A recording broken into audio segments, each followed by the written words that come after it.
நிறைய சத்தியங்கள் இதுவரைக்கும் நாம் படித்திருக்கிறோம். இன்றைக்கும் ஒரு சில சத்தியங்களை படிக்க போகிறோம். கர்த்தர் நல்லவர். முதல்ல நம்முடைய தேவன் இன்றைக்கும் மனிதர்களை படைக்கிறாரா? கேள்வி. மனிதர்களை இன்றைக்கும் தேவன் படைக்கிறாரா? இது கேள்வி.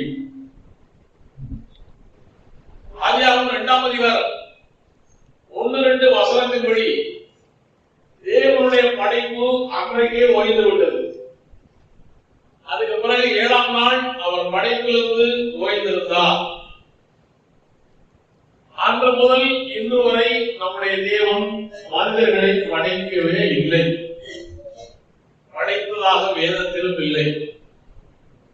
ஆதியாகமம் 1ஆம் அதிகாரம் 28ஆம் வசனம் வாசிக்கிறேன்.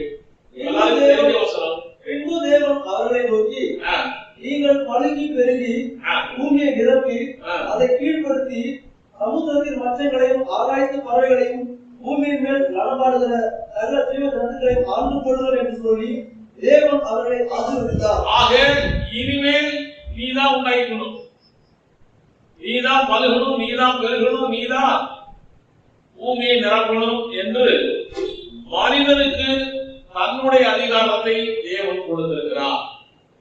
ஆதியாகமம் 5ஆம் அதிகாரம் 3ஆம் வசனத்தில் வாசிச்சீங்கன்னா, ஆதாம் 130 வயதான போது தன் சாயலாக தன் ரூபத்தின்படி ஒரு குமாரனை பெற்று ஆதாம் பெற்றான். அவனுக்கு சேத் என்று பெயரிட்டான். ஆண்டவர் படைத்ததாக இல்லை.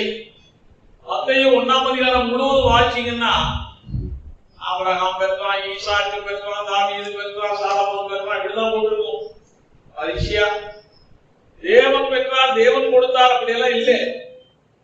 ஆக உலகத்திலே தேவன் மனிதனை படைக்கும் படைப்பு ஏதேனிலே கொடுத்து விட்டது. இப்பொழுது தேவன் படைக்கவில்லை. அப்படி என்றால் இந்த மனிதன் எப்படி பிறக்கிறான்? இது ஒரு கேள்வி இல்லையா? உலகத்திலே பிறக்கும் எல்லா ஜீவராசிகளுக்கும் நல்லவனோ கெட்டவனோ, நல்ல நிலையில பிறக்கிறானோ கெட்ட நிலையில பிறக்கிறானோ, கற்பழிப்புல பிறக்கிறானோ எப்படி பிறக்கிறானோ தெரியாது. எந்த நிலையில் பிறந்தாலும் சரி, உலகத்திலே பிறக்கும் எல்லா ஜீவராசிகளுக்கும் ஜீவ சுவாசத்தை கொடுக்கிறவர் நம்முடைய தேவன்.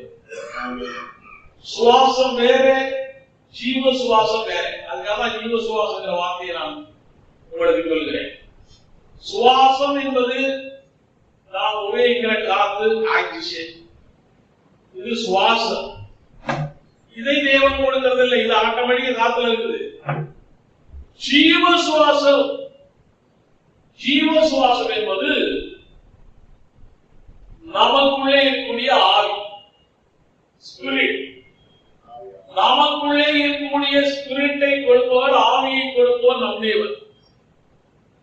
அன்றைக்கும் சரி, இன்றைக்கும் சரி, என்றைக்கும் சரி, ஒவ்வொரு மனிதனும் தன்னுடைய மனித ஜீவனில் இருந்துதான், தன்னுடைய மனித லைஃப்ல இருந்துதான், தன்னுடைய மனித வாழ்க்கையில் இருந்துதான் இன்னொரு மனிதனை உருவாக்குகிறான் ஒவ்வொருத்தரும். ஆனால் அந்த உள்ளான மனுஷனாகிய ஆவியை மாத்திரம் தேவன் கொடுக்கிறார். உள்ளான மனுஷனாகிய ஆவியை மாத்திரம் தேவன் கொடுக்கிறார். சரீரத்தில் மனிதன் உண்டாக்கி கொடுக்கிறான். ஆவியும் சரீரம் இணைகிறது, மனித பிறப்பாய் பூமியிலே பிறக்கிறது. தேவன் தந்த உள்ளான மனுஷன், தேவன் கொடுக்கிற உள்ளான மனுஷன் ஆரம்பத்துல ஒன்றும் அறியாத நல்ல நிலையில் தான் அது இருக்கும். ஒன்றும் அறியாத நிலையில் தான் இருக்கும். இந்த பிரமாண மனுஷன் இருக்கிறானே சரீரம், மனிதன் கொடுக்கிறது, அப்பா அம்மா கொடுக்கிறது. இந்த சரீரத்தோடு அந்த உள்ளான மனுஷன் இணைகிறான். அந்த உள்ளான மனுஷனும் இந்த சரீரமும் பிறந்தவர் பாடி இணையதில்லை. வயிற்றுக்குள்ளே கர்ப்ப வயிற்றுக்குள்ளே இருக்கும் போதே இணைந்து கொள்கிறது ரெண்டும். அதனால அப்பா அம்மாவுடைய எல்லா உணர்வுகளும் சிந்தனைகளும் எல்லாமே உள்ளான மனுஷனுக்குள்ளே பரவுகிறது. அதனாலதான் நான் அடிக்கடி சொல்லுவேன், ஒவ்வொரு குழந்தையினுடைய தன்மையும் 50% பெற்றோர்களிடமிருந்து தான் வருகிறது. ஒவ்வொரு ஒவ்வொரு குழந்தையினுடைய தன்மையும் 50% பெற்றோர்களிடம்தான் வருகிறது.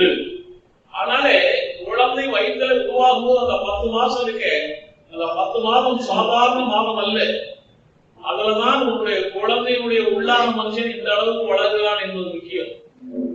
உன்னுடைய குழந்தையினுடைய உள்ளான மனுஷன் அப்பா அம்மாவுடைய குடும்பத்தில் உள்ளவருடைய கிரியைகளை பொறுத்துதான் காரியங்கள் நடக்கிறது.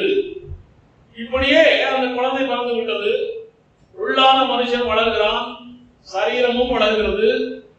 அவனுக்கு ஒரு ஏஜ் ஆஃப் அக்கௌண்டபிலிட்டி, அதாவது நன்மை தீமையை அறியத்தக்க ஒரு நிலை வந்து விடுகிறது. அதுக்கு பிறகுதான் அவன் இயேசுவை ஏற்றுக்கொள்கிறானா இல்லையா என்ற ஒரு நிலையை வரும். அதனால படைப்பு முழுவதும் நம்ம கையில தான். அவன் உள்ளாட்சி காரியம் முழுவதும் நம்ம கையில தான் இருக்கு. அவன் அப்பா அம்மா கையில தான் இருக்கு. அதனால நம்ம யாரையோ கடிந்து கொண்டு இது பண்ணி இருக்கிறது சரியில்லை. ரைட். அதனால தேவனுடைய படைப்பு முடிஞ்சு போச்சு, அதுக்கப்புறம் தனியாக படைக்கிறது இல்லை. ரைட். உம்மோடு பேசாமல் இருக்க முடியலையே,